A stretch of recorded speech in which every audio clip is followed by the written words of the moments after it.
महाभारत के युद्ध में जब कर्ण मृत्युशैया पर थे तब उन्होंने भगवान श्री कृष्ण से कुछ महत्वपूर्ण और कड़वे प्रश्न पूछे। कर्ण ने पूछा, हे कृष्ण, मैंने ऐसा कौन सा अपराध किया था कि मुझे पूरे जीवन अपमान और अन्याय सहना पड़ा? मैंने हमेशा धर्म का पालन किया, फिर भी मुझे अधर्म का साथी क्यों समझा गया? क्या मेरा दोष सिर्फ इतना था कि मैं एक सूत पुत्र के रूप में जन्मा? इसी पर भगवान श्री कृष्ण ने कर्ण को उसके जीवन के संघर्ष और उसके कर्मों का मर्मस्पर्शी और सटीक उत्तर दिया। उन्होंने कर्ण के जीवन के हर पहलू को उजागर करते हुए सच्चाई बताई। कृष्ण ने बताया जन्म का रहस्य। श्री कृष्ण ने कर्ण को बताया कि वह वास्तव में सूतपुत्र नहीं है, बल्कि वह कुंती के पुत्र हैं। कुंती ने सूर्यदेव के वरदान से उसका जन्म लिया था, लेकिन समाज और लोकलाज के भय से उसे नदी में बहा दिया। यह जानकर कर्ण अत्यंत व्यथित हुआ और अपने जीवन के अन्याय को समझने लगा।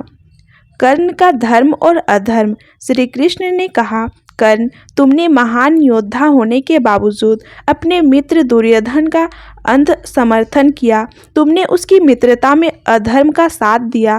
भले ही तुमने स्वयं धर्म के मार्ग पर चलने की कोशिश की हो, लेकिन द्रौपदी के अपमान और अभिमन्यु वध जैसे अधर्म में तुम्हारी भागीदारी तुम्हारे दोष बन गए। कर्म और भाग्य।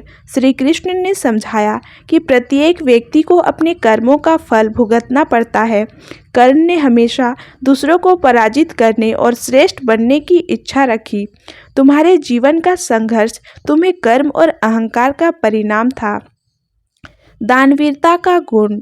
श्री कृष्ण ने कर्ण को प्रशंसा करते हुए कहा, तुम दानवीर थे और यह तुम्हारा सबसे बड़ा गुण था, लेकिन तुम्हारी अच्छाइयाँ भी दुर्योधन जैसी अधर्मी के पक्ष में जाने के कारण निष्फल हो गई। जाति का बंधन। श्री कृष्ण ने यह भी कहा कि समाज ने तुम्हारे जन्म को तुम्हारा दोष बना दिया, लेकिन तुमने उसे अपनी शक्ति बनाया। समाज के सामने तुमने यह सिद्ध किया कि वीरता जन्म से नहीं बल्कि कर्म से तय होती है। कर्ण के अंत में श्री कृष्ण ने पूछा, क्या मेरे जीवन का यही उद्देश्य था कि मुझे अपमान और संघर्ष के बीच मरना पड़े? इस पर श्री कृष्ण ने उत्तर दिया, तुम्हारा जीवन मानवता के लिए एक उदाहरण है।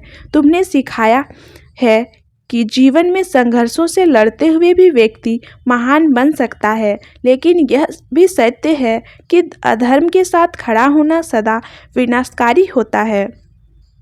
श्री कृष्ण ने यह भी कहा कि कर्ण ने अपने कर्तव्य को अंत तक निभाया और इसीलिए मृत्यु के बाद उसे स्वर्ग की प्राप्ति होगी।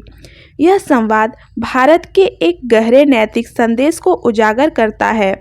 व्यक्ति का जीवन उसके कर्म और निर्णयों का परिणाम होता है। संघर्ष हमें महान बना सकते हैं, लेकिन अधर्म का साथ हमेशा विनाशकारी होता है। सत्य और धर्म के मार्ग पर चलना ही व्यक्ति को सच्ची प्रतिष्ठा दिला सकता है।